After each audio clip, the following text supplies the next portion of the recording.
Hello दोस्तों, कैसे हैं आप सब। दोस्तों, मैं आशा करता हूँ आप सब अच्छे से होंगे। एक नई कहानी के साथ मैं फिर आप लोगों के सामने आया हूँ।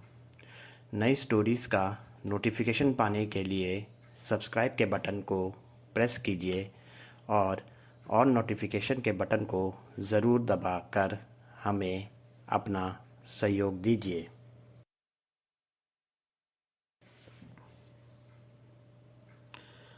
आज की हमारी कहानी राहुल का रागनी बनने का सफ़र का भाग 3 है। अगर आपने कहानी के पहले 2 भाग नहीं पढ़े हैं तो उन भागों को भी पढ़ लीजिए। उनका लिंक मैं डिस्क्रिप्शन बॉक्स में दे दूंगा। नाटक ख़त्म होने के बाद राहुल को थिएटर के वह कपड़े वापस करने थे जिन्हें वह घर पर लाया था। राहुल को वह कपड़े वापस करते समय बहुत दुख हो रहा था। राहुल खुद भी हैरान था कि जिन कपड़ों को वह सिर्फ कुछ दिन के लिए अभिनय के लिए लाया था, उसको उन कपड़ों से इतनी जल्दी बहुत लगाव हो गया था और आज उन कपड़ों को वापस देते समय उसे बहुत बुरा लग रहा था।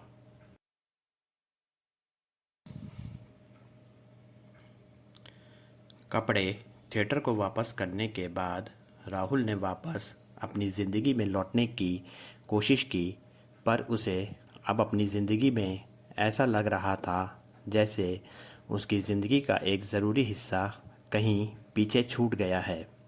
माँ को भी राहुल के नायिका वाले किरदार की आदत हो चुकी थी और वह अभी भी राहुल के साथ बेटी जैसा ही व्यवहार कर रही थी। राहुल भी अपने को अपनी माँ की बिटिया जैसा ही मानने लगा था।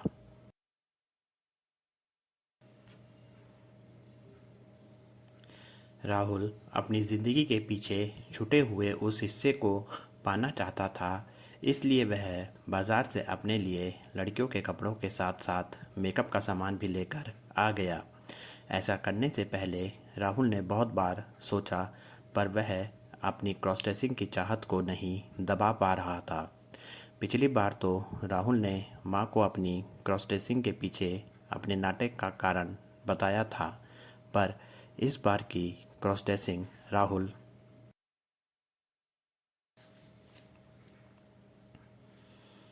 की अलग थी।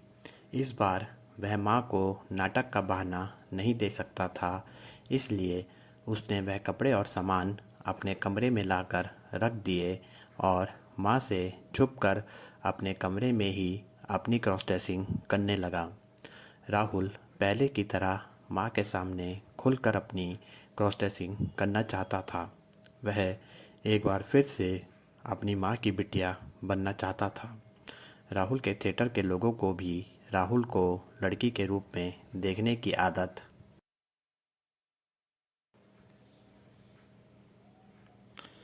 सी हो गई थी। वह भी कई बार मजाक में राहुल के साथ लड़की जैसा ही व्यवहार करते थे। कुछ दिन ऐसे ही राहुल की छुप छुप कर की गई क्रॉस ड्रेसिंग में निकल गए। राहुल के थिएटर वालों को एक नया स्टेज शो करने का ऑफ़र मिला जो फिर से नई दिल्ली में होना था।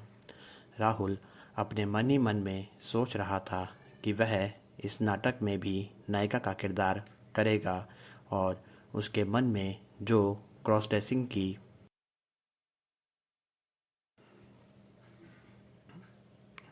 ज़िंदगी वह महसूस कर रहा था, उसको एक बार फिर खुलकर जीने का उसको मौका मिल जाएगा। पर इस बार परिस्थिति पिछली बार से अलग थी। राहुल समझ नहीं पा रहा था कि थिएटर के मालिक को वह इस बार भी नायिका का किरदार करने को कैसे कहे। यहाँ राहुल की किस्मत ने उसका साथ दिया। नायिका के रूप में राहुल को बहुत प्रसिद्धि मिली थी और राहुल के साथ साथ नाटक को भी बहुत प्रसिद्धि मिली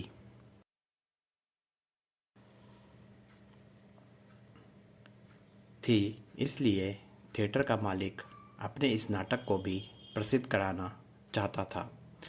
थिएटर के मालिक ने राहुल से खुद इस नाटक में नाटक की नायिका की सहेली का अभिनय करने को कहा और जिस राहुल का नायिका के रूप में अभी तक थिएटर की दुनिया में नामकरण नहीं हुआ था, उसने राहुल को एक नया नाम दिया। वह नाम था रागिनी। राहुल को अपनी क्रॉस ड्रेसिंग के साथ में हमेशा एक नाम की कमी खलती थी और आज उसे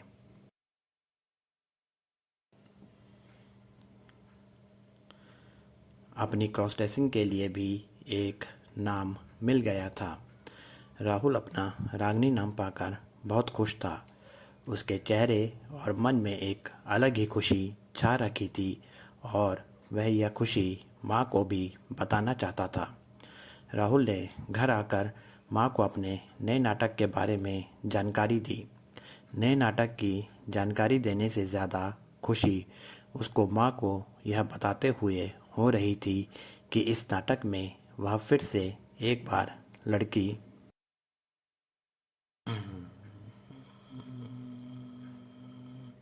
का किरदार करने वाला है। राहुल ने माँ को थिएटर की दुनिया में मिला उसका नाम रागिनी के बारे में भी बताया। माँ ने राहुल को समझाया तो राहुल ने माँ को कहा कि नायिका का किरदार करने से उसको थिएटर की दुनिया में एक नई पहचान और एक नया नाम रागिनी मिला है। जो प्रसिद्धि और पैसा वह राहुल बनकर नहीं कमा पाया था, वह सब वह नायिका बनकर कमा रहा था। माँ भी चुप हो गई क्योंकि वह भी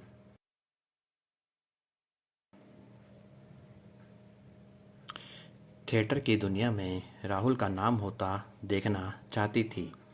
राहुल एक बार फिर से थिएटर से नायिका के कपड़े और मेकअप का सामान लेकर आ गया। नाक और कान राहुल ने अपने छिदवा ही रखे थे। एक बार फिर से राहुल माँ के सामने अपने पूरे मेकअप के साथ आ गया। राहुल की ज़िंदगी एक बार फिर से खुशी से भर गई थी। इस बार राहुल के लिए लड़की का किरदार करना कोई मुश्किल काम नहीं था।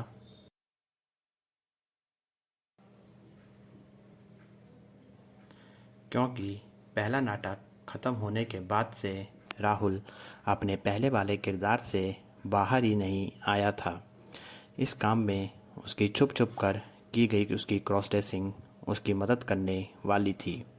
इस बार राहुल को किरदार की प्रैक्टिस की ज़रूरत नहीं थी, बल्कि इस बार तो वह अपनी नई ज़िंदगी जो उसको रागिनी के रूप में मिली थी, उसको खुलकर जीना था। बहुत कम क्रॉस ड्रेसर्स को अपनी ज़िंदगी में ऐसे अपनी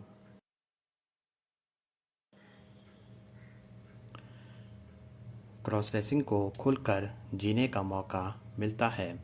राहुल इस मामले में खुशकिस्मत था जो अपनी क्रॉस ड्रेसिंग को वह अपनी माँ और अपनी थिएटर की दुनिया में खुलकर जी रहा था।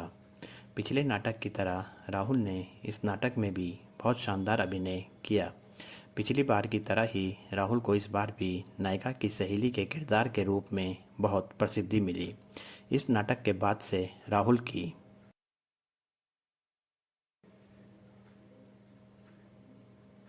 ज़िंदगी में बहुत बड़ा बदलाव आने वाला था। राहुल अपनी क्रॉस ड्रेसिंग को नाटक के अलावा बाहरी दुनिया में भी जीना चाहता था। इसलिए नाटक ख़त्म होने के बाद जब सब वापस आ रहे थे तो राहुल ने अपने कपड़े और अपना रूप नहीं बदला। वह रागिनी बनकर ही अपने साथियों के साथ वापस आ रहा था। रास्ते में उन लोगों की गाड़ी खराब हो गई। राहुल जो रागिनी के रूप में था, गाड़ी से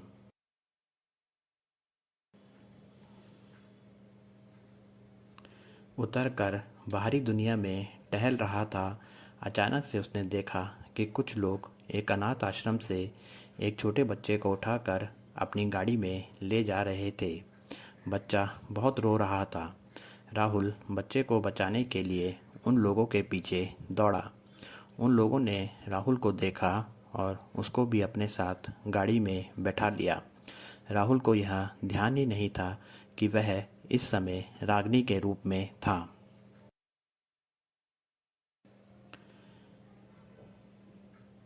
कहानी को पूरा देखने के लिए धन्यवाद दोस्तों। आगे की कहानी जानने के लिए कहानी के साथ बने रहिए और कहानी के अगले भाग का इंतज़ार कीजिए। कहानी आपको कैसी लगी कमेंट सेक्शन में ज़रूर बताइएगा और कहानी को लाइक कीजिएगा।